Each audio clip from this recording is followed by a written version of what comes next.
You're listening to Straight Outta Stratford 203 with Zach and Julian, the best sports podcast in Connecticut. Sit back and enjoy the ride in 3, 2, 1.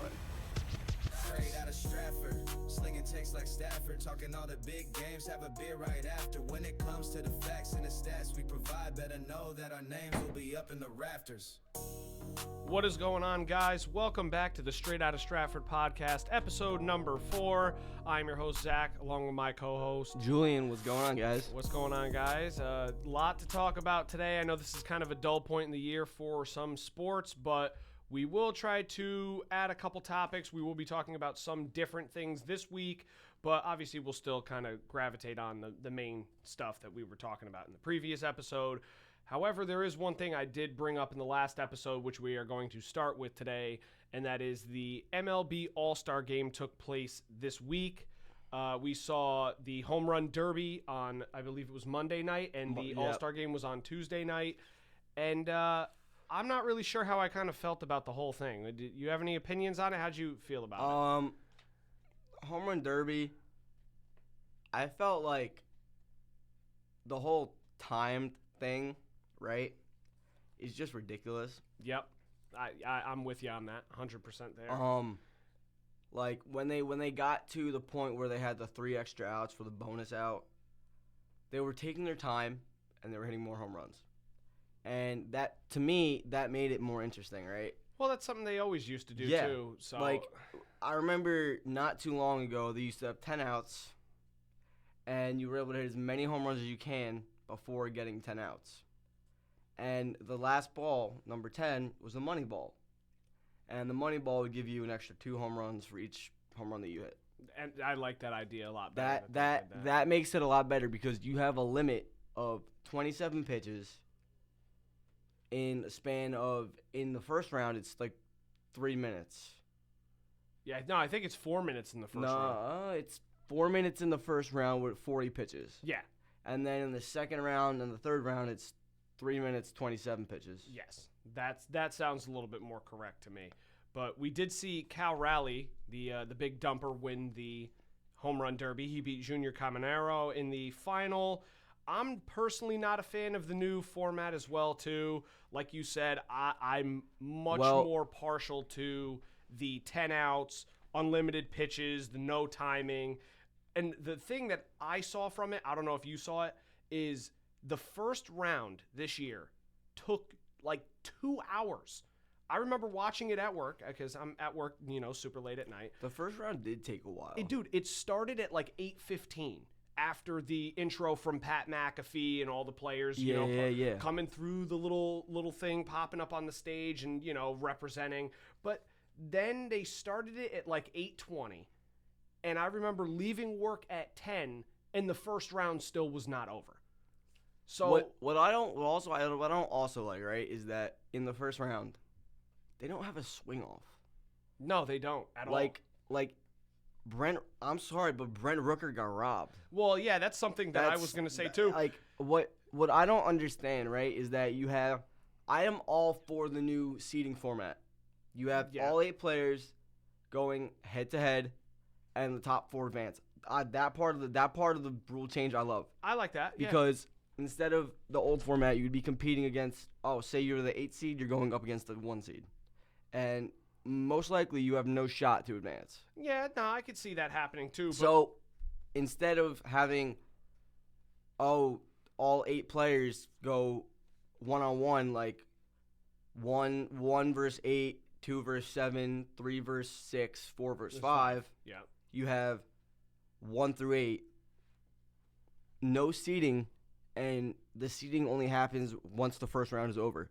I like that aspect. Yeah, that's not a bad aspect. It gives players more time, more of an incentive to do well. Yeah, of course. And the thing that you actually mentioned, though, too, is that Brent Rooker lost in the semifinal round. No, it was the first round. Sorry. But hold on, I wasn't done. Okay, no, go for your thing. I'm not trying to be rude here, but I wasn't done. No, I get you. But I feel like when it was like that, right? Mm-hmm. I'm bringing up 2017. Aaron Judge won the home run derby, which I mean it was pretty good. But that was Miami, no? Yeah, it was in Miami. But the final round, right? When you looked at it on paper, was like, oh, you're going to have Judge was the 1 seed, Stanton was the 2 seed. They were on the opposite sides of the bracket. Everybody, and I mean everybody, thought it was going to be Judge and Stanton in the finals. But what happened to Stanton? He got knocked out by Gary Sanchez in the first round. I think that had something to do with the amount of home runs that Sanchez hit. I believe he put up, it was over 15 for sure. But Stanton didn't put up that much. Maybe the pressure of how much he had to hit in the only certain amount of time that he had something to do with it. Could have been, yeah. But I feel like now with the new format, if just say that you give him for the first round, you don't have it timed at all. Even if you don't want to go back to the outs, you do 30 pitches, and it's every pitch counts as a pitch, whether they swing on it or they don't. Yeah, no, I could see that being a potential thing as well, too. And they have, or you know what? No, keep it interesting. We'll give them 30 pitches. Every pitch they swing at is an out. Yeah, that's definitely like you an have option, 30. no You have question. 30 chances to hit a home run, and you can take your time, but you can't like. Jazz Chisholm took the first 4 pitches. Oof.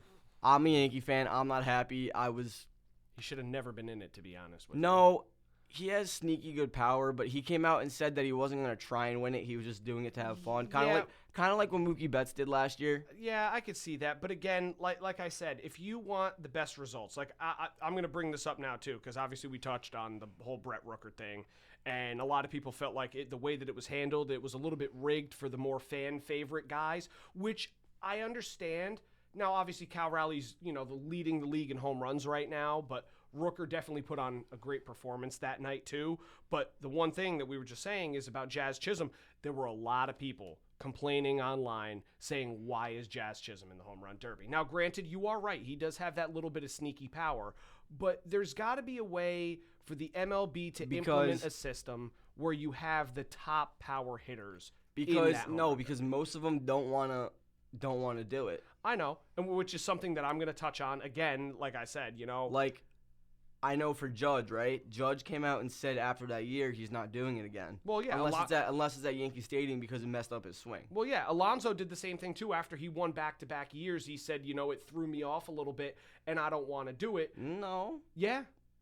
I remember he did it last year. Well, he did it last year, but then this year he had the opportunity. They asked him, and he said no. He said, no, I don't want to be involved. I already participated in it, and I get it. But here's what I was going to say about it. So, well, he won back-to-back, and then the year after he won back-to-back, he didn't do it, right? And then Guerrero won? No, he did it the year Guerrero won. And then this year was supposed to be another year where he competed, and he didn't do it. He did it when he won back-to-back.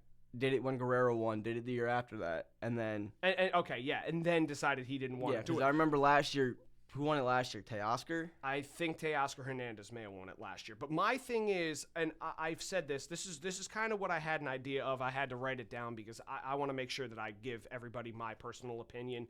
And, I just think for me... the product of the All-Star Game and Derby have been really bad over the past couple of years. And, you see a lot of other sports, including the NHL, the NFL, the NBA, have all changed their All-Star Games in a way that a lot of fans really haven't liked. The only one that has was hockey. Well, I'm going to bring this up because I was talking about this with my friends last night. The Home Run Derby is the only, All-Star festivity where the winner makes a substantial amount of income. Yeah, they get paid for it, of course. No. Well, yeah, they get the chain, number one. Which number is two, really but cool, they get $1 million. The winner gets $1 million. I did not know it was $1 million. It's I $1 thought it was million. like half. But... No. I believe it's $1 million. I think the winner of the dunk contest doesn't even get that much. Well, no, but that's not even the point that I'm bringing up. But what I'm trying to say is, right, you have all these other players. It's like the same thing with the dunk contest. That's why you don't see Aaron Gordon doing it or Ja Morant. Levine. Zach Levine. Well, I mean, he's proved enough, and so did Aaron Gordon. Aaron Gordon's not doing it. You don't have Zach Levine doing it. You don't have Zion doing it. You don't have Ja Morant, Anthony Edwards. You could have LeBron either.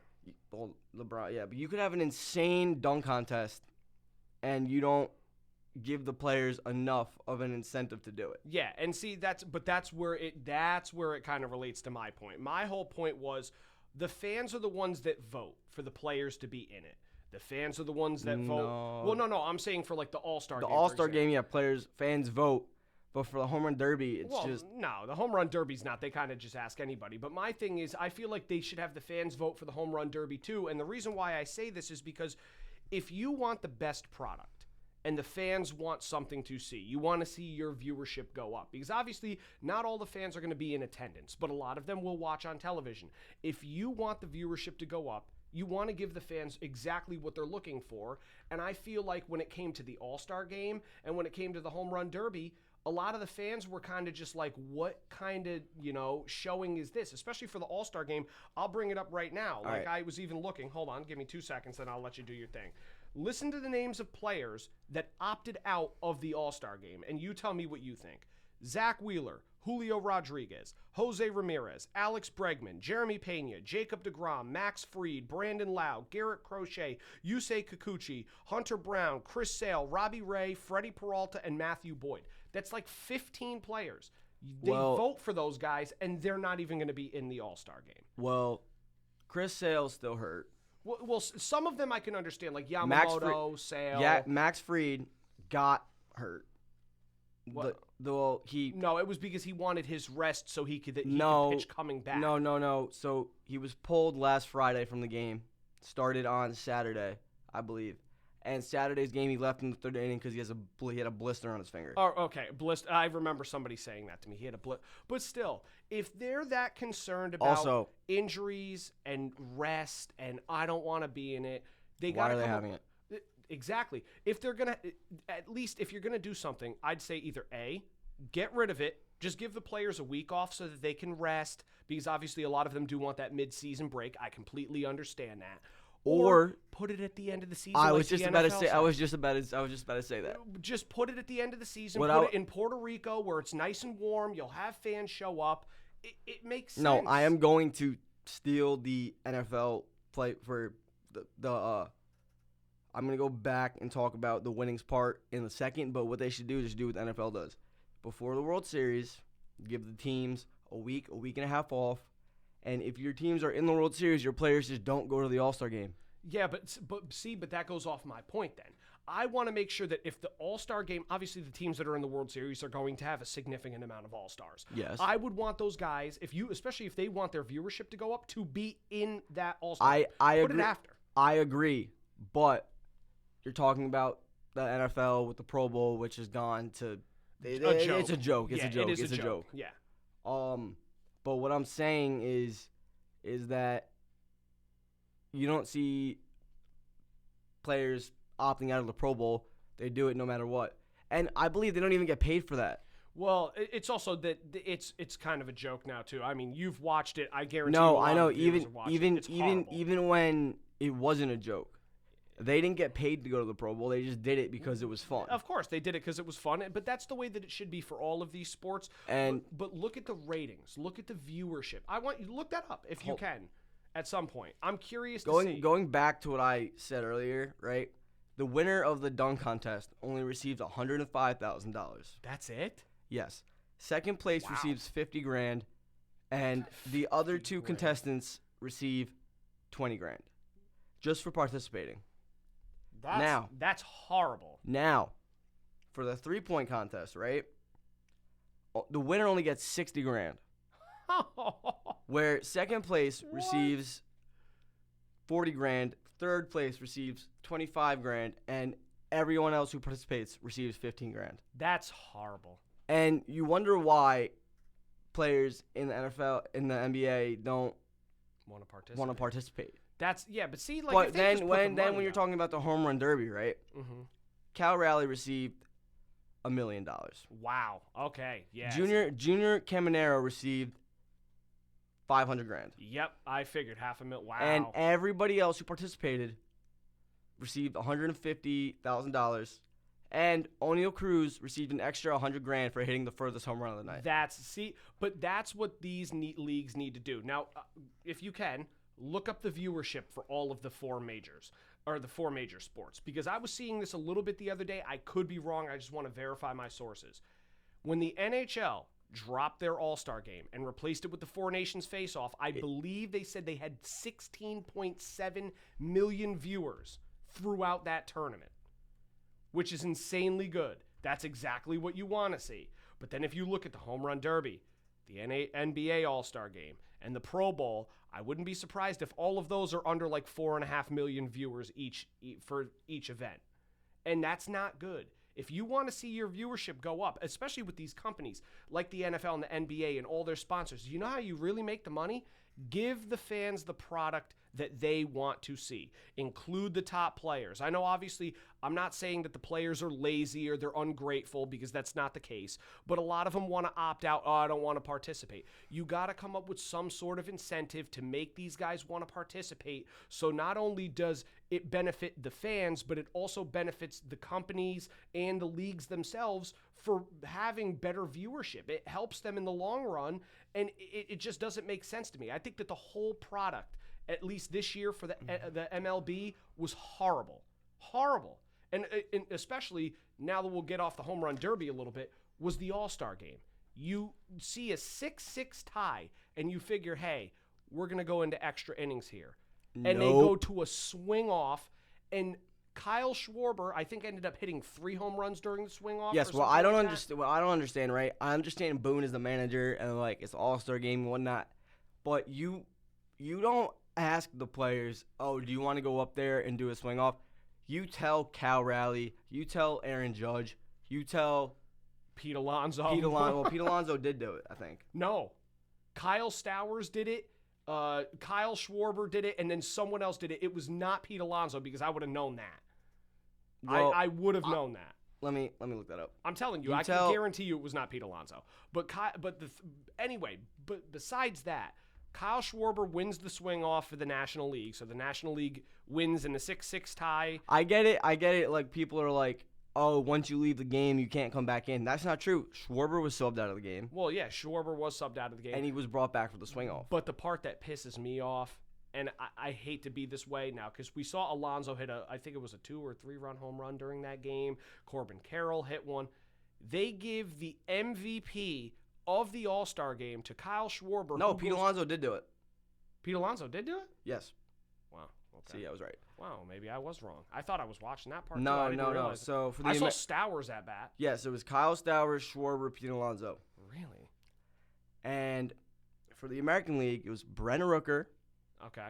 Randy Arozarena, and Jonathan Aranda. Yeah. See, but so regardless, that's a horrible way to end a baseball game. And Kyle Schwarber wins the MVP for going 0 for 2 in the game and then hitting 3 home run derby home runs, which he does in batting practice. That's your MVP?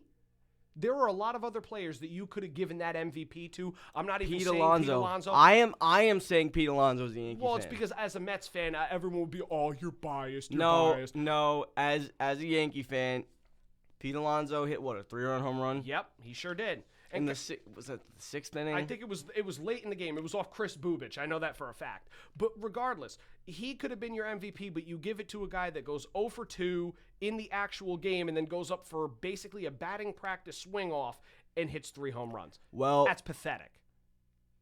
It's pathetic. It is. Well, the only thing I am going to touch upon, which I liked, people may say this is only biased because I'm a Yankee fan, but Aaron Boone put Joe Torre as an honorary coach on his coaching staff for the All-Star game. That was pretty cool. I like it because if you think of Joe Torre, you think of championships. Absolutely. Yep. And that's something the Yankees lack in the recent years. I'm not going to deny it. The last one they won in 2009, I was 5. I remember watching some of it. 5? You were 5? Yes, in 2009 I was 5. Oh my god! Oh my god! Yeah. See, I was 5. I remember watching. I remember watching some of it, but not all of it. And I would like to see another one happen soon. And I think the window is closing. Yeah. No. It Cole's getting up there. He's got Tommy John surgery this year. Stanton is too. Stanton's getting up there. Judge is Well, Judge is in his mid-30s, and he could probably No, still make he's the same age as Mike Trout. which is 33. 3. That was mid-30s. So, but he's still young enough, and he's I don't. If they don't go back He'll this be year, fine. which if they need to make a big acquisition at the deadline, if I do think that if they want to, they have to make a big acquisition. which is going to be, I have a feeling, Eugenio Suarez. I'd Nope, be I very agree. surprised. I agree with that. But I do think that next year, if they do get Suarez this year and they do re-sign him for next year, I do think that next year they will have all the pieces if Cole comes back healthy. Well, yeah, they definitely could, but then that's going to be a big test year for them as well, too. It will be there are gonna because- other teams that will get better as well, too. I agree. Boston may load up. Toronto will probably add some pieces in that division. I don't know. Obviously, I didn't have this in my notes. Tampa being may, sold. yeah. That could definitely benefit What that I organization. could see them doing, right, is they need a big lefty power bat. Yeah. Now, who did you have in mind? So Cody Bellinger could play first. You have Rice and Bellinger at first. Put Rice at DH as well, too, if you need Well, to. yeah. Or Rice behind and the Bellinger plate. at first, or behind the exactly. He can catch, so put him So behind it the all plate. depends on how much the Yankees are willing to spend in the offseason. Well, I do think they are going to be one of the teams that go after Kyle Tucker. I don't think the Cubs are going to give him the money that he wants. Well, it depends on how they finish this year, too. It depends on how the Cubs finish here. But even like look at how the Yankees finished last year. Soto still went to free agency. Well, yeah, of course. But that's also they didn't win either, though. No, but they made it. Yeah, they did. They did. Soto literally could have resigned and said, "Well, we made it this year. Next year we could win it if I know, resign." and then he went to that The Mets. that better New York team. But anyway, I do think that I don't think they're gonna get Kyle Tucker. that'd be a long shot. It'd be a long shot. It's a long shot, but if the Yankees want to go back to being the Yankees, they have to grow up and they have to start spending money. Well, you could blame their ownership for that as well, too, because I'm not going to sit here and say that they haven't spent money, because they have. They re-signed But Judge. in the prior years, spent like back in 2009 and earlier than that, there was no team that was outbidding the Yankees, which is that's why they got their players. That's because George Steinbrenner got every single thing that he wanted to get. That's what I'm saying. But now Hal has not been trying to spend. The Yankees are worth billions of dollars. If they wanted to spend a significant amount of money that's more than the Dodgers, they can afford it. I know. They can afford it. That's what makes me upset is that they're worried about the luxury tax. You go over the salary cap, you pay $30 million? What is that? What is that to Hal? 30 pocket million, change. Yeah, I was about to Pocket say that's change. toilet paper money to him. Well, I'm only gonna say one thing that I disagree about the statement with the Dodgers. They could spend more money than the Dodgers, but the person who owns the Dodgers is loaded, like generational money, generational wealth. They own the Dodgers. Yeah, but Steinbrenner doesn't own a major NBA team and a major MLB team. Well, he could have if he wanted to.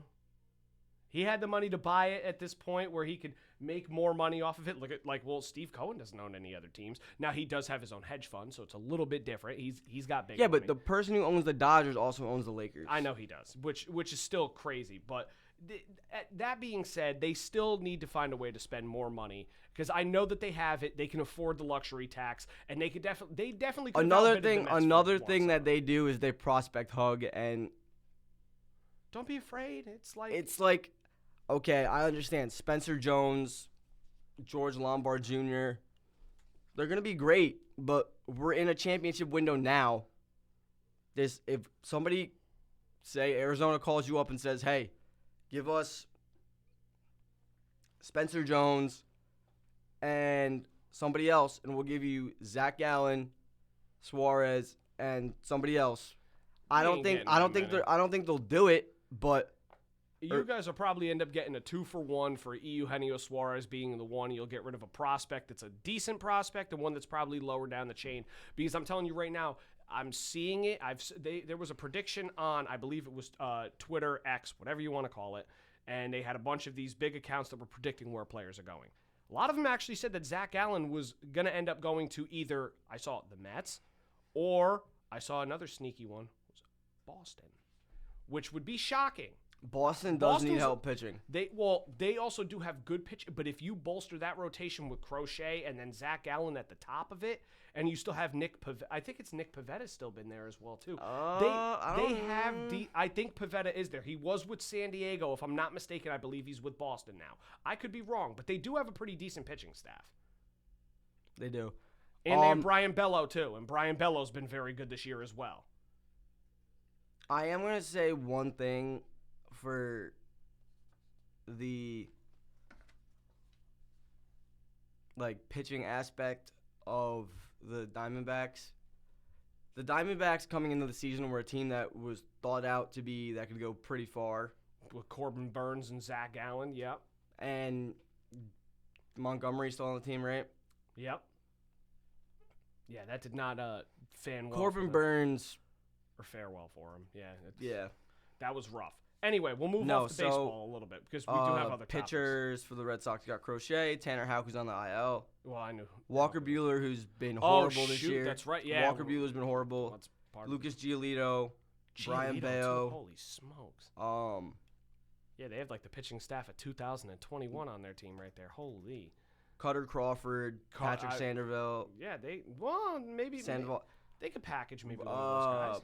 Nick Pivetta is not on the roster. Oh, maybe he did go to maybe he's still with San Diego. He was on Boston. I think he went to San Diego after. I may have just gotten it confused. But anyway, we'll move off baseball because we do have something else I want to talk about on here, which Bleacher Report this week posted the NBA top 100 players list, and there has been a lot of controversy surrounding it. Obviously, I'm not going to touch too much onto it because we do have some more NBA news. We have a little bit more NFL news, and then we have some special segment coming up at the end, which we're going to start looking into fantasy football projections since I know that that's a big thing that everyone's starting to prepare for coming up.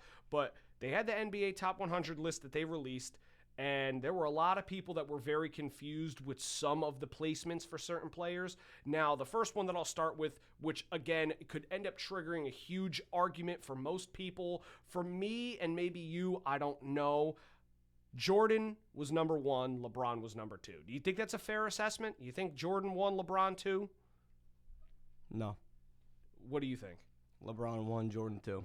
See, I'm going to disagree with you. I think Jordan 1, LeBron 2, and there's only one reason why I say it, and it's the common response that everyone uses, and people will get mad and say, oh my goodness, that's the same old broken record. Jordan is 6-0 in the finals.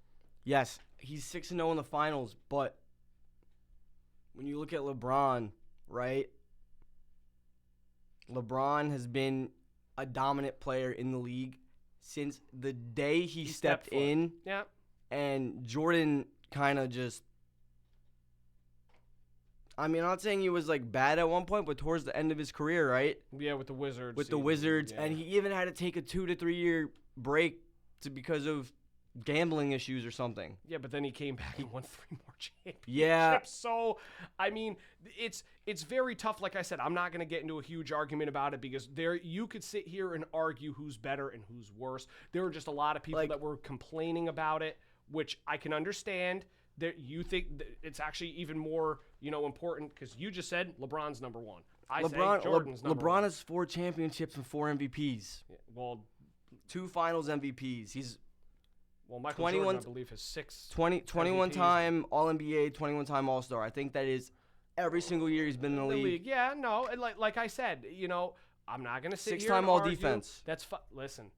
I'm not going to sit here and argue. I'm just saying for the sake of there were a lot of people that were upset and said that LeBron should be number 1. There were a lot of people that were upset and said Jordan should be number 1. Just like me and you have differing views right now. I'm not going to really touch on that. The one that a lot of people I also saw complaining about was what I mentioned to you outside. Hold on. I'm only going to bring up one more thing about this. Oh, boy. Jordan played 15 seasons and LeBron has played 22 seasons. Okay, great. That doesn't matter. Okay, we're going to go past that anyway. There will always be an argument Jordan 1, LeBron 2. Okay? There's always going to be the flip-flop, who goes first, who goes second. You'll never get that true answer unless they both played in their primes against each other, which is physically impossible. Second, there were a lot of people complaining about this one too. I don't know. I'm going to ask a lot of the viewers here too, whoever's tuning in. I'm curious to hear what a lot of them have to say because I will speak to a bunch of them afterwards. Tim Duncan, Steph Curry, and Shaquille O'Neal all make the list in the top 10 over Kobe Bryant. A lot of people got very upset with that. I thought that Kobe should have been top 10, but the thing is, for me, I'm not really sure who you remove from that top 10 to add Kobe into it, because off of his influence, his statistics with the championships, his MVPs, all that stuff, Kobe is definitely one of the greater players that I saw during my generation growing up. That is true. But it's, who do you replace him with? I mean, you have names on the list like Wilt Chamberlain. Larry Bird. But to each his own there. Everybody's opinion is going to be different. Larry Bird's on that list. Magic Johnson's in the top 10. Kareem Abdul-Jabbar is ranked as number 3 on that list. Bill Russell is on that list. And if we go off championships alone, Bill Russell is number 1. He's won the most out of anybody. So it's like, who do you replace? And I saw people saying, well, Tim Duncan. You should replace Tim Duncan. Tim Duncan is one of the most fundamentally sound basketball players ever at his position. You know who else I'm kind of shocked isn't up there? Who? Dirk. Well, we will get to that. That's actually another guy I have on this list because I was kind of surprised by it as well, too. But I think, for me, I said it in my little explanation, I think the perspective and categorical numbers you could probably plug and pick a lot of players in and out and move them around for different lists because everyone's going to have a different bias about the whole thing. So it really depends on maybe the era or your points per games, championships, value to your team. There's a lot of different ways you could look at it. I was just surprised at the way that the responses were coming in about it because, I mean, people were losing their minds. Freaking, oh my God, Kobe's not in the top 10. This list is BS. It's garbage. Oh my God, whoever made this is so stupid. I saw every insult under the sun thrown at Bleacher Report, and whoever wrote it, I don't know. Wait a minute. They have Jokic ranked over Dirk? Thank you. Kevin, that's what I was going to say. Number 3, they have Kevin Garnett at 16, Nikola Jokic at 17, Dirk Nowitzki at 18. And Durant's number... Well, Durant is higher up in that list, too. I think he's like 15. No, he's higher than Garnett. I think he's right after Kobe because I have the list pulled up right now. It's probably like 13, 14. I mean, Durant's good, but like if you think about Dirk might be the best white power forward of all time. Well, it's not even the best white power forward of all time. You also have to look at the championship run that Durant he had. Durant is 13. Yeah. Dirk Nowitzki had one of the greatest championship runs ever. Played against some of the toughest teams and made it to the finals, and not only just beat some of the toughest teams, smoked the toughest teams. With nobody. Yeah, you can argue Durant's better because of the championships, but what did Durant have to do? He had to go to Golden State. He went to Golden State. He joined a super team, and he won. He won rings, but... Yeah, they also blew another one, a 3-1 lead in the finals. Exactly, to LeBron. Yeah, to LeBron, D-Wade. Jordan never did that. Yeah. Or no, not D-Wade. That was LeBron, Kyrie, Kevin Love when he played for Cleveland again. But still, I looked at that list and I saw, but that was another one a lot of people were absolutely freaking out about is, how do you have Kevin Garnett at 16, Jokic at 17, but then Dirk Nowitzki doesn't even make it higher than either of them? That I was blown away by. Then I discussed this with someone else the other day, was they have Chris Paul at number 30, Jason Kidd at 33, Steve Nash at 35, Allen Iverson is at 40 or 39. Now, listen, I like Jason Kidd. I loved him, especially when he was with the New York Knicks. I thought he was a very good player. Steve Nash, I'm pretty sure is a 2-time MVP, if I'm not mistaken. He's extremely good as well. And Chris Paul, his longevity, the amount of assists he's had in his last year. This is his last year. He's a very, very good player. Extremely good, no question Hall of Famer. But over Allen Iverson, I mean, they do play different positions, but there are a lot of people. If you John Havlicek over AI. But that's what I'm saying is there's a lot of players that have spoken out about Allen Iverson and said how great AI is. And yet he's behind some guys that I'm not going to sit here and say they're bad players. They're still very good, but just... Kawhi has been amazing in his career, but the last few years he hasn't played a full season because he was always injured. Yeah. Where do they have him on the list? They have him at 33, right? No, 33 is Jason Kidd. They have him at 32, above Jason Kidd, above James Harden. but this is my point. Is this list was so bad? Then I saw this one. Draymond at 88. Yeah. I'm jumping the gun. We may talk about that. Zach might talk about that in a minute. But why is Draymond on the list? I mean, he's been a good player throughout his career, but like, he doesn't deserve to be on top 100. No, I don't think he deserves to be top 100 either. No offense, but then I saw Anthony Davis at 45. You have Luka at 57. You have Tracy McGrady at 59. Then they have Dennis Rodman at 67. Now, granted, Dennis Rodman's one of the best defensive and rebounding players ever. He lacked an offense. He did lack a lot on offense. Kyrie Irving is at 69, and Pistol Pete Maravich, 77.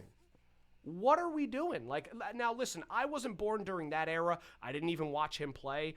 But, I mean, you could go back and watch some film. I listened to a lot of the older crowd as well, too. You know, my dad definitely grew up watching some of these guys play, and he was even telling me about Bob McAdoo and some of these other guys. And I remember watching clips of them, and I'm sitting there going, man, like, these guys are actually really good, too. And during their eras, they were the best of the best. So it's like, I can understand maybe this person who wrote this list. Westbrook's at 48. That's kind of. But see, like, Westbrook, again, we discussed Westbrook before. I think that was 2 podcast episodes ago. Westbrook is a Hall of Famer. We know. He's very good. Is he better than Paul Pierce?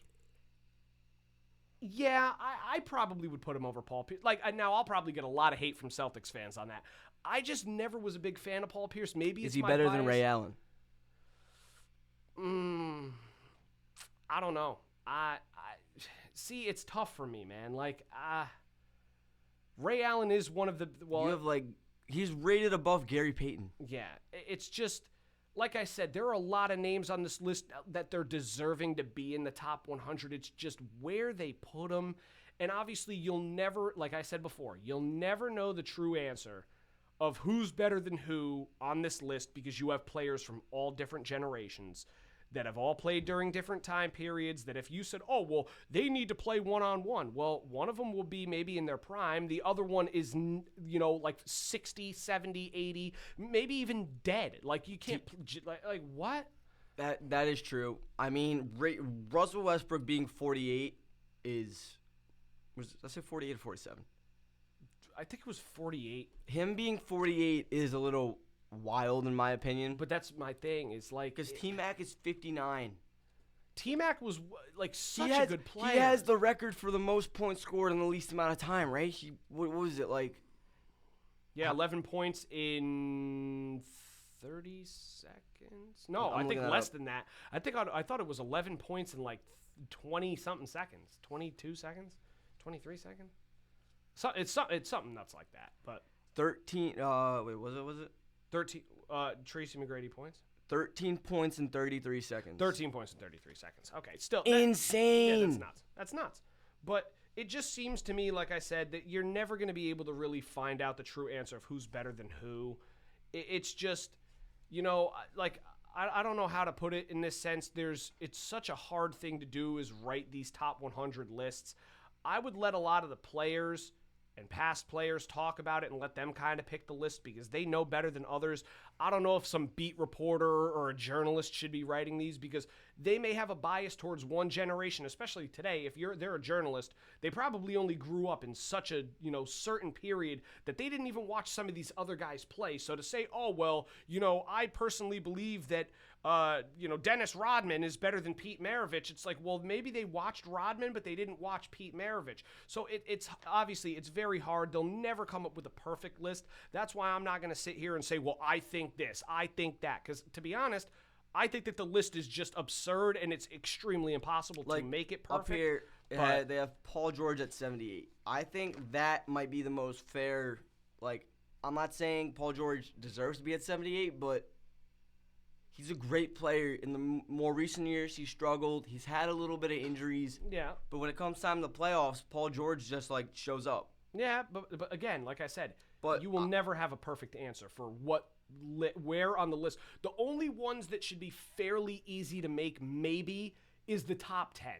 And that might even be a challenge on its own. Well, no, I'm saying, but because you have Kobe at 11. But my thing is, at least for the top 5, it's fairly obvious who a lot of these players are going to be. Like, if you imagine if somebody made a list and said, oh, well, Michael Jordan's not a top 5 basketball player all time. You would call them crazy. You look at them dead in the eyes and say, you are insane. Yeah. What about, oh, LeBron isn't in the top 5. That's my point, is a lot of those guys have solidified themselves as the best basketball players of all time. You could interchange them within the top 5, but if you say, oh, well, LeBron's not even in the top 15, I'd look at you and say, you need a straitjacket and some mental help. It just does not make sense. So you're never going to have a perfect list. It's impossible to make. You could sit here and argue with anybody you want saying, oh, well, this person's better or that person's better. You're never going to be able to make that perfect list. And the reason why they do it is because they want people to argue about it. And it's brilliantly done on their part,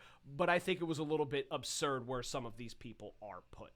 That being said, we will move on a little bit to a little bit of NBA news that we have. So I don't know if everyone saw the news that, well, it was yesterday on Thursday, but Damian Lillard, after being waived by Milwaukee, has signed a 3-year, $42 million contract to return to the Portland Trail Blazers, where obviously he has played a majority of his career. However, he will not be playing this year. He did have that Achilles injury in the playoffs that we talked about. I believe it was in episode 1. I think that was the episode. Was episode 1 or 2? 1 or 2. But 1 or 2. We talked about it, and he's going to be rehabbing the whole season, so he will not be back. However, once he does come back from injury, he will be making his return to Portland. I do believe it was episode 2. It probably was episode 2. I would not be surprised. But again, still, that's a pretty cool thing that Dame is finally going to get to go back and play for Portland. I don't really feel like he really wanted to leave Portland in the first place. No, I don't think he did either, but it was just he wants a championship, which every player wants, but obviously he thought Milwaukee was his best shot. They didn't really perform up to expectation, and I think he's at the point of his career now where he's like, you know what? I think he's going to end up being a Hall of Famer as well, too. I think a lot of people would agree with that. He's actually on that NBA Top 100 list as well. I don't remember what number it was, but I know he's on there. And it's going to be cool for him to go back and probably play like his little retirement tour that he has in Portland to finish out his career, which is going to be the sad one, but it's the end of a great career that he had too. It's just a shame he never really got to win himself a championship. Now, we're going to turn to something that we haven't spoken upon yet, or spoken upon, whatever. UFC 318 is this weekend on Saturday, July 19th, at the Smoothie King Center in New Orleans, Louisiana. Yeah, and that's going to be quite the event, too. I do have a little thing that I will share at one point about this because I'm a big UFC guy as well, too. I love watching it. I'm not big on UFC, but I will sit down and watch it at times. I love watching it. It was very entertaining. It's extremely entertaining. I love it. Now, the big thing is I really looked at only the main card. I know the prelims are a lot of up-and-coming guys that are, trying to get their foot wet in the industry and, make a name for themselves so they could step up and start having some of these bigger title fights as well, too, down the line. But the first fight of the night, which I saw, I did a little bit of research on it, is between Michael Johnson and Daniel Zellhuber. Johnson's coming off a 2-fight win streak. Zellhuber is looking to get back in the win column after losing his last fight by a split decision. Second fight is going to be a featherweight bout between number 11 ranked Dan Ige and Patricio Pitbull Freire. Freire lost his last fight to the number 3 ranked Yair Rodriguez, who's been on a tear, but he lost by unanimous decision.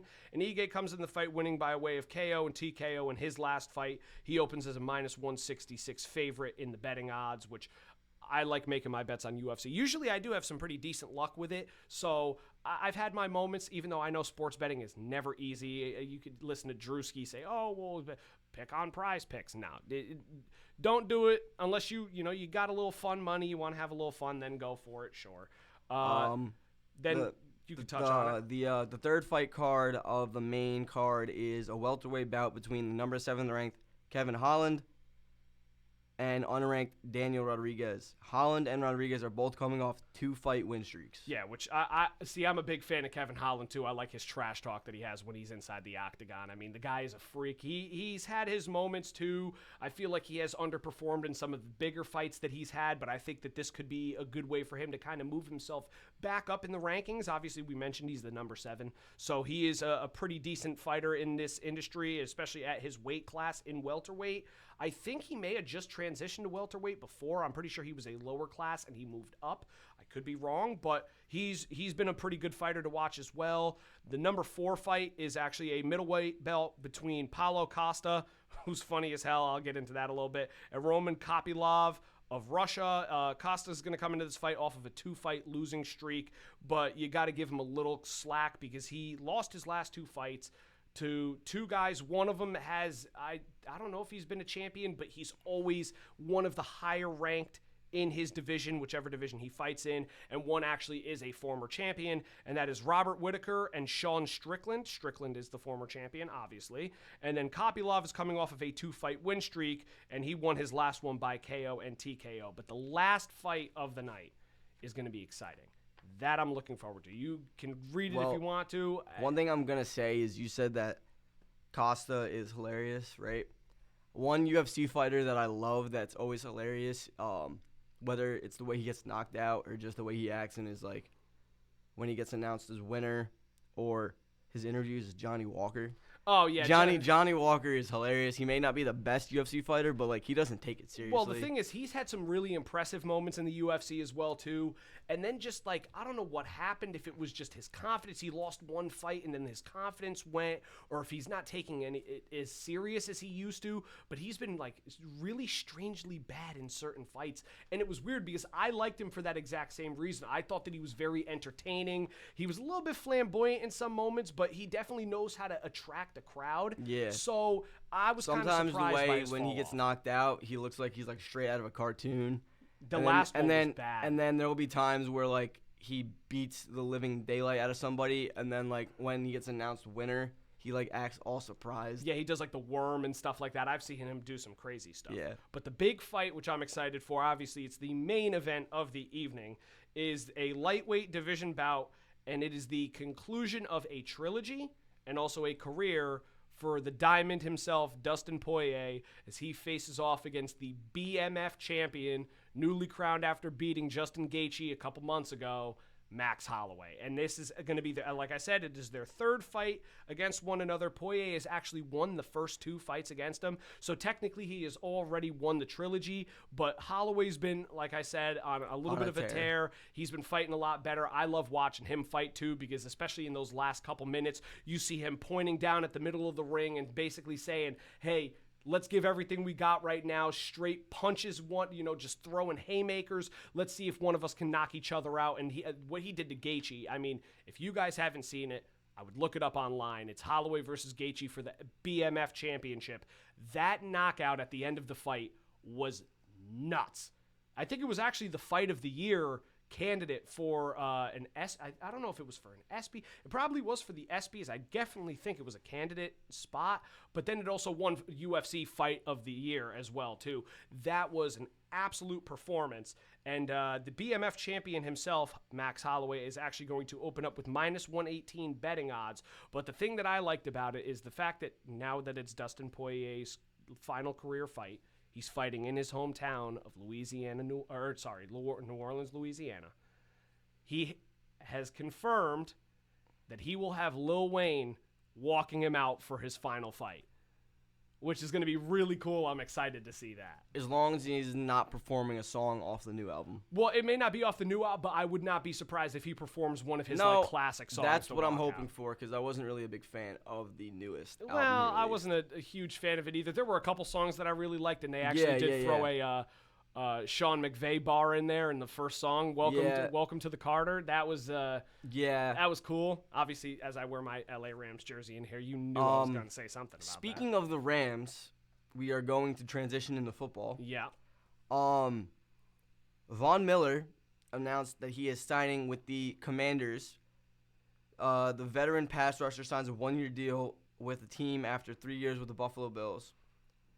the two-time Super Bowl champion and Super Bowl 50 MVP, adds a veteran presence to the Washington defense, a team that clinched the NFC Championship game last season that was ultimately eliminated by the eventual Super Bowl champions, the Philadelphia Eagles. Yeah, that's going to be a nice little addition for him, too. I don't think that he's really going to contribute much in the sense of he's going to put up insane numbers. I think he's just going to be a great mentor to the younger guys. Absolutely where I was going with that. Yes. I think that he's going to be a great mentor for a lot of these younger guys that are coming in, and maybe some of these other guys, that were on the team last year that have been there for a little bit but just need a couple tips and tricks to really help them improve their game and get to where they're at. Or who knows, maybe he will be that guy that they need.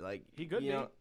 All right, now going to the receiver market, former Chargers and Steelers receiver Mike Williams has called it a career. And Jets receiver. I forgot about that. Even though I was short-lived. At the age of 30, he struggled with injuries in his last few years of his career, fracturing his back in 22, and tearing his ACL in 23. Yeah, bad injuries. Last year, he was only recognized for 2 or 3 good plays. He had one good deep ball per game, and that was about it. Which is a shame because when he was on the Chargers in his earlier years, I believe they said it was 2019 and 2021, he was leading the team in receptions and receiving yards. I believe he was also up there in touchdowns. He was a great receiver, but it's just those 2 injuries between the fractured back and the torn ACL. He was never able to bounce back after that, and it's a shame, especially 30 years old. I mean, for a receiver, that's getting towards the older side, but still, that's not that old. Speaking about 2 receivers that are not signed yet, which I'm kind of surprised that a team just hasn't, said, hey, we'll give you a 1-year deal. Was Amari Cooper one of them? Amari Cooper is one of them. I figured. And can you guess who the second one is?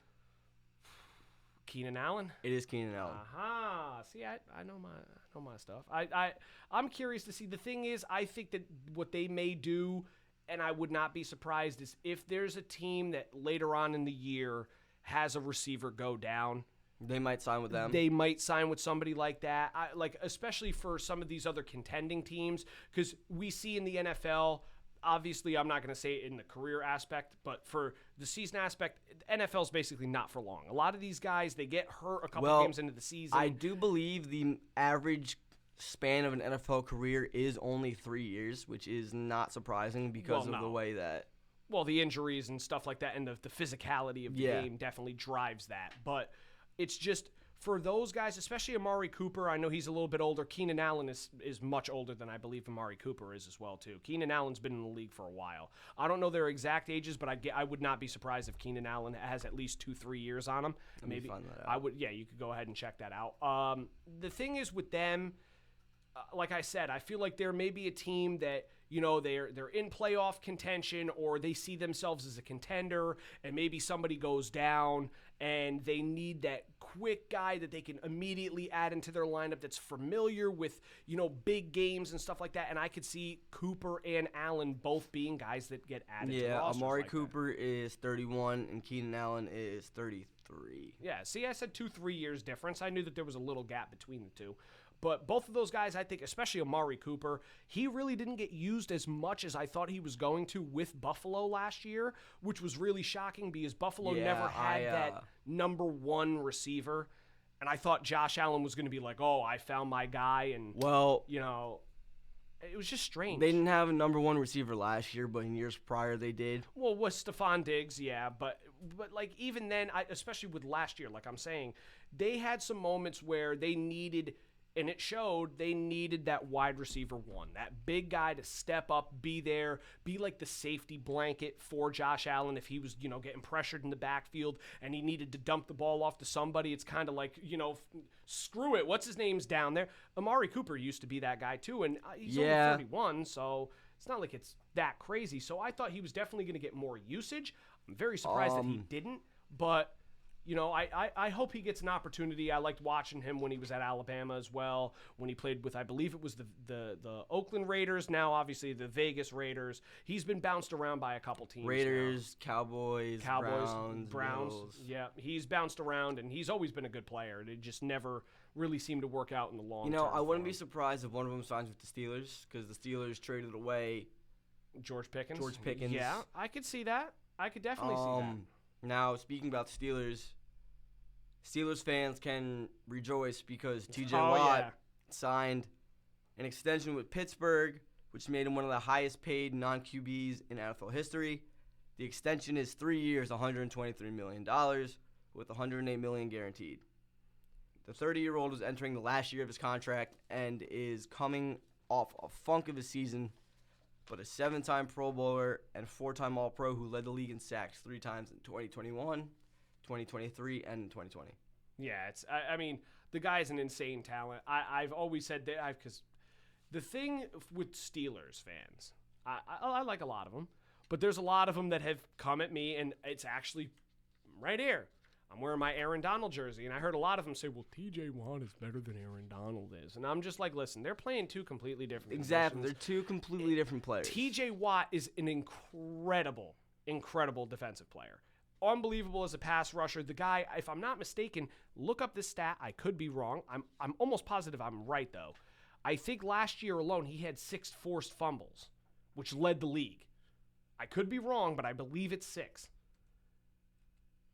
But T.J. Watt is an incredible player, deserves to be that highest paid non-quarterback in NFL history. The guy is a freak of nature, and he's the big reason why the Steelers' defense has been at one of it. Well, I wouldn't say at one of its best, because we've seen some insane defenses come out of Pittsburgh, but especially in the past couple years, they have definitely been a force, and he's been the biggest. You are part of 100% correct. See, I'm telling you, I'm the 6 forced fumbles and 2 fumble recoveries. Yep. Like I said, I do my research, but sometimes I don't even write this stuff down, and I just have it lodged in my brain because I am a sports freak when it comes to all these stats and stuff. So switching to something that we haven't done yet, which is gonna be let's go ahead and close out the show. Close out the show. Still on the topic of football, we're gonna do fantasy projections because I know fantasy football drafts are coming up. The season starts in 50 days or something? I know there are a lot of people that I've actually talked to that are starting to prepare for the dynasty drafts. Yeah. So there's a lot of people that I know that should be doing those in like the next couple of weeks. And then I have a couple leagues that I'm going to be in because I usually am in in like multiple leagues per year. I know that they're going to be trying to do their drafts coming up fairly shortly as well too. So I'm preparing myself a little bit. Some weird ones. Looking at the quarterbacks, right? Quarterback list, number 1 ranked is Josh Allen. Well deserved. The guy's a fantasy football freak. Now, Lamar's at 2. I'm surprised with number 3. He had a great rookie year, but he could go into a slump this year. Yeah, the sophomore slump. Yep. Jaden Daniels at 3 is a little surprising because you have Hurts at 4, which I'm not the biggest fan of Hurts. I know you're not as a Giants fan. Not just because I'm a Giants fan, just the way that he plays isn't. Yeah, well, like you could make an argument that most of his touchdowns come from the 1-yard line with the tush push. The tush push, yeah, but like, I'm not against the tush push. It's just that it's a little cheesy, but it is. But hey, you know what? If it works, it works. I will say that too. I'm not the biggest. Listen, I watched him play live at Alabama when I was there. You went to Bama. I forgot about that. Yeah, I got to watch him play live, and I always had that thing for Jalen Hurts. But for some reason, over the past couple years, all the hype that he's gotten, and it's no disrespect again, because like I said, he's a Super Bowl champion. The guy is an unbelievable talent in the NFL. On the off chance that Jalen Hurts is watching this, we do not mean this in any disrespect at all. Listen, I love you, brother. I'm with you because, like I said, the Alabama blood ran through, and I was very supportive of him in college. As a Giants fan, I do respect him as a player, not just the way that he plays. A little cheesy. Well, it is, but again, going back to what I was gonna try and say about him is it's not even the sake of cheesiness. It's just I see so many people saying, well, he's a top 5 quarterback in the NFL. No. I am not gonna sit here and say that he's a top 5 quarterback in the NFL. I can name the top 5 quarterbacks off my head right now. Mahomes, Allen, Lamar, Burrow. I'm curious to who he puts at 5. Those were all AFC teams. Well, they were, but I know I'm gonna shout one person out right now because I know that when I post this, he is going to say something. Liam, my buddy Liam. I'm putting Stafford at 5. He's one of the only quarterbacks that's on this list that has a Super Bowl championship. Out of all of them that are on there, Josh Allen don't have one. Lamar doesn't have one. Jalen Hurts now does have one. Joe Burrow doesn't have one. And the thing is, he's at 37 still playing at a very high point in his career. And obviously, we've talked about it before. If he wasn't on the Lions for a majority of his career and he started with a different team that actually was better than the Lions was, people would be saying, oh, well, he's a Hall of Famer. There's already people that are arguing saying he's not a Hall of Famer. I think especially if he wins one more Super Bowl, he's definitely a Hall of Famer. He is a Hall of Famer. Absolutely. But he's top 5. Who are you putting over him?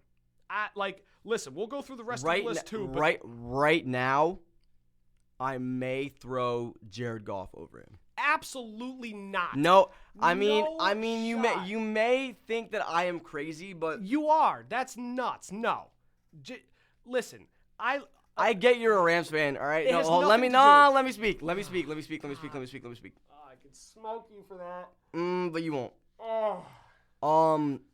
Jared Goff struggled the last few years he was with the Rams. Then he got traded to the Lions for Matthew Stafford. You know, Matthew Stafford went off to win a Super Bowl and whatnot. But when you look at where Jared Goff is right now, he is way better than he was the last 2 or 3 years that he was on the Rams. You know what the sad thing is the Detroit Lions are only one Matt Stafford away from winning a Super Bowl trophy. So they could see he's not better than Stafford. I'm sorry. There's a reason why they got rid of Goff.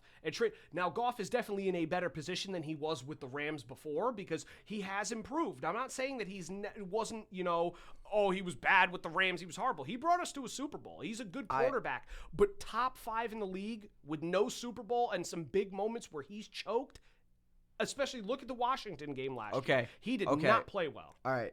Now, another player, which I'm going to say, who has the potential to be a top 5 player, but does not have the pieces around him yet. Another AFC quarterback. No disrespect to the NFC, but the AFC is strong, yes. I know. I mean, I'm curious to hear the name that you got to say. Justin Herbert. Oh, come on. He hasn't had that solid number 1 receiver. Like, he had Keenan Allen, but Keenan Allen always wound up getting hurt. Mike Williams almost wound up getting hurt. There was one season where his favorite target was Donald Parham. If you get him a tight end, he has McConkey now, but you could still use another receiver. I will say this. I don't want to cut you off, but I will say this. Shoulda, coulda, woulda. Justin Herbert is a very good quarterback as well. But everyone loves to refer to him as the social media quarterback because he's talked about a lot online where people are saying, oh, he's so good. He's so good. Now, granted, he's a very good quarterback. But the thing is, everyone says, well, he never had that number 1 receiver. It doesn't matter. If you look at some of these other guys, look at Josh Allen. He never had a number 1 receiver, and he's gotten much further than Justin Herbert has. Yeah, but look at his coaches. It also has to do with the coaching staff. Yeah, but Buffalo's got a worse coaching staff than the Chargers do right now. They have a Harbaugh. They have a guy that just won the national championship with Michigan a couple years ago. But Harbaugh has only been there for a year. Look at it. And he's a winning culture guy. Exactly. They played better.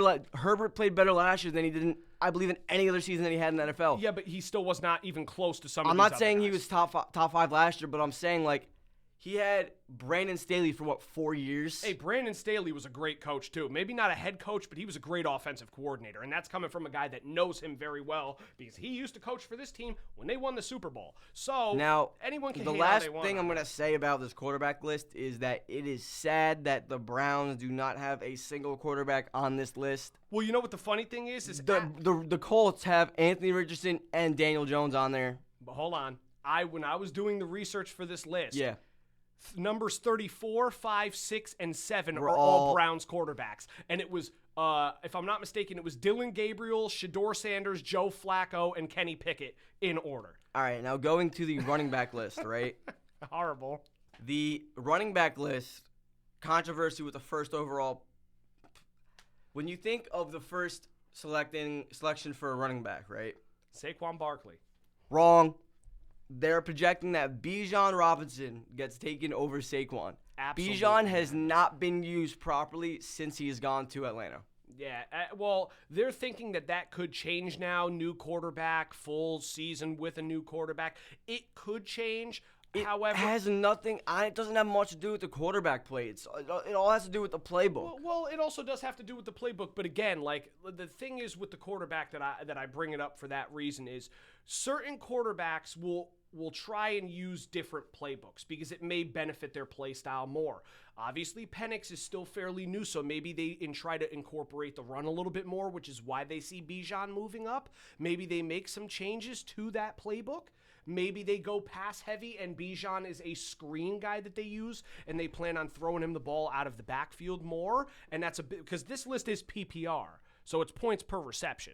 So I could understand why, but still, Saquon Barkley to me should be the number one. The one that gets me surprised is Derrick Henry.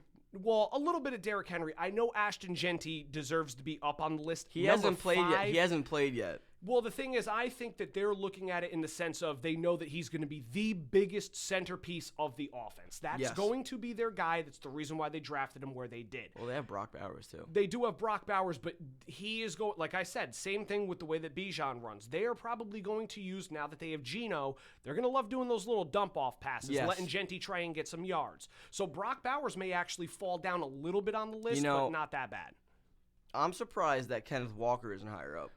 See, someone else said the same thing. I saw them saying that they should buy high this year on Kenneth Walker and that he has a chance to finish top 5 in rushing this year. I do. Another player that I would buy, not high on, but like higher than his stock should be is Bucky Irving. You know what? Bucky Irving is disgusting. Thank you. I was going to say the exact same Bucky thing. Irving is disgusting. God. I picked him up off a waiver wire last year, and he was putting up points. I was so Rashad glad White's you said that. days as a starting running back have come to an glad. end. Bucky Irving should be the starter for Tampa Bay. Anyone who thinks Rashad White should be the starter, no, Bucky Irving is the answer at running back. Yeah, but you know what I was shocked about with the list? And again, you were just talking about Kenneth Walker. How do they have Chase Brown of the Bengals over Kenneth Walker? When the Seahawks literally just traded away DK Metcalf, they don't have Tyler Lockett anymore. They bring in Cooper Kupp now, who's a little bit older. And they still have JSN. And they still have Jackson Smith and Jigba, but at the same time, it's like you're going to try to focus a little bit more with the run. Question. Really? Question. How updated is this list? It was updated as of July 16th. So I'm 2 days surprised ago. that there is still a name on here. He might not even get to play this year. Who? Quinshad Judkins. What? He was just arrested. I thought that was a fake video because I saw that posted from NFL Centel and stuff like that. No. I think it was like I think he was arrested. You know what? Yeah. This is unstereotypical. I'm going to actually pull this up. Because I think I'm it was not even domestic sure. violence. I'm not even sure. I'm going to pull this up right now. If I am wrong, then I am wrong, but he might be. Yeah. Quinshon Judkins not signed for camp. Quinshon Judkins won't report to camp today. Will focus on his legal issue. Yeah, it looks like he did. Remains unsigned and won't report to training camp for the rest of the rookies. He's focusing on his legal matter now. Yeah, it's looking like he may not even be. It looks like, allegedly punched his girlfriend in the mouth with a closed fist, leaving her with a... Oh, Jesus Christ. Now transitioning all right, on, so he may not be on that list, but I guess they still got transitioning to receivers. The number one receiver is Jamar Chase. That arguably is correct. Him and Justin Jefferson are definitely the number one and two receivers. I think I know why they put 1 and 2 the way that they did. You have a new quarterback that's a rookie in Minnesota versus Joe Burrow, who's been experienced with Jamar Chase since college. What I am surprised is that they have Amon-Ra at 5. I could see him being at 4. No offense to Puka. No offense to Puka. He's a great receiver. Well, no, I'm not saying Amon-Ra should be at 4. No, I don't even think that he should be. The reason why I say this, Amon-Ra played injured for most of the season last year. But do you know why I'm going to lean more towards saying that Amon-Ra shouldn't be as high? Is because I did have him in fantasy football last year. His stats really weren't as great. He had some weeks where he went absolutely crazy. And then he had other weeks that he had nothing because Jamison Williams took the brunt of everything. So there's a good chance that he may not be as high up. Puka's going to be their number one, even though I'm hearing them say Devontae Adams is going to be the new number one for the Rams now, which we're very happy about that. But still, I don't know. And then looking at the rest of the list, you have CD at 3, obviously Puka at 4, and you have Malik Neighbors at 6, which I'm happy about. Well, yeah, new quarterback. Obviously, they're going to start to target him a little bit more. Definitely, We have a quarterback who can throw the ball deep. Yeah. Finally. Yeah, it took long enough for that to happen. The thing that I'm impressed with is the Tyreek Hill at 13. Well, there's still the question of, is Tua going to last? Because And then that I can how is understand. Mike Evans? Oh, I'm sorry. How is Mike Evans at 20? I understand that Chris Godwin's coming back off an injury, and they just drafted Emeka Egbuka, but and they still have Jalen McMillan as well too. But Mike Evans is the safety blanket. He's had 1,000 yards for the past 10 seasons? 11. He 11 tied Jerry Rice with 11. 11 seasons. They have Marvin Harrison Jr. ranked above him. Didn't really have a great rookie season last year. The reason why is because Marvin Harrison's young on the rise he's going to be the number one receiver in the system. Mike Evans is older, still the number one on the roster, but they also are starting to try and gravitate more towards those younger receivers on their roster with Egbuka, with Jalen McMillan. Godwin's going to still, I don't know if he's going to miss severe time. Godwin's on the list later on as well too. I believe they have him at 43 on here, which makes sense. The one that I laughed at though, which is crazy to me, was later on in the list, they have Juwan Jennings and Deebo Samuel one over the other. Juwan Jennings is ranked higher, and there's a chance Juwan Jennings requested a trade saying, I want to get paid and I want an extension. If I don't get it, I want out. Juwan Jennings has been really good the past. He torched us 2 times that we played him, and I can't stand I remember there was one week where I was gonna start him, and I did it, and he put up 45 points on my bench. Yeah, and who and do you I think lost that was against? The Rams. Yeah, it was against us, and I hated it because our All right, quarterback now- got freaking torched. Now going to the tight end, we have two more categories. Then we are gonna wrap up this week's episode. Tight ends, we have Brock Bowers at 1. No surprise. No Brock shot. Bowers deserves to be number 1. Number 2, we have Trey McBride. That's a good choice. I had Trey McBride in fantasy last year. Other than the touchdowns, because he didn't have many, he was very good last year. A lot of catches. At 3, we do have George Kittle, which another safety blanket. That's a huge safety blanket, especially no Deebo Samuel. Ayuk is still a little bit banged up. Juwan Jennings may want to get traded. He's going to see a lot of targets as well, too. Now, obviously, we know Laporta and Hawkinson. Kelsey's a little bit lower because this may I'm be surprised. towards the end of his I career. had him last year. He did not have the numbers I wanted him to have. I was almost going to drop him. Njoku deserved quarterback situation. Well, he'll still get targets. Another name I'm surprised that is on here is Mark Andrews. He also didn't have a great year last year. Yeah, but you know what? I think that he's definitely going to have a much better season this year because I think that whole thing with the drop in the playoffs definitely fired him up, and he wants to be better. You could see that he's committed to Baltimore, and he wants to step up and be that guy for them like he was earlier in his career. So I could see him definitely having a little if I'm not turnaround wrong, wasn't he involved in didn't he have an accident? Got into a car accident before the season last year? I don't know if that was true, but I know that I'm just not even going to worry about that because it could be true. It may not be. Don't quote me on that, anybody. Yeah, but the one that I was surprised is he was so emotional after he dropped that one pass during the playoffs, and he apologized multiple times, and there were people on Baltimore's page sending him death threats and stuff, which isn't cool. I mean, it's football at the end of the day. These guys are human, but you could tell that he definitely wants to be more invigorated and step up his game as well, too. But the name that I'm going to say is going to be number 13 on this list. I like the guy a lot. I was wishing that somebody, especially my team, drafted him, and that's Tyler Warren from Penn State, who is being on the Colts this year. I mean, this is just like the draft, right? You have Colson Loveland at 11, and Tyler Warren at 13. I think different quarterback situations. Yeah, but Colts have Richardson, who's been awful, and Daniel Jones, who has also been awful. Yeah, but they've had Caleb. Now Caleb Williams has a better offensive line. He has some receivers, which means that there's going to be times where Colston Loveland's going to be open, and he loves playing a little bit more towards the outside because he's good with route running. As a tight end, he's actually very good. I do think that Warren technically should be higher based off of their using or their usage of him in production.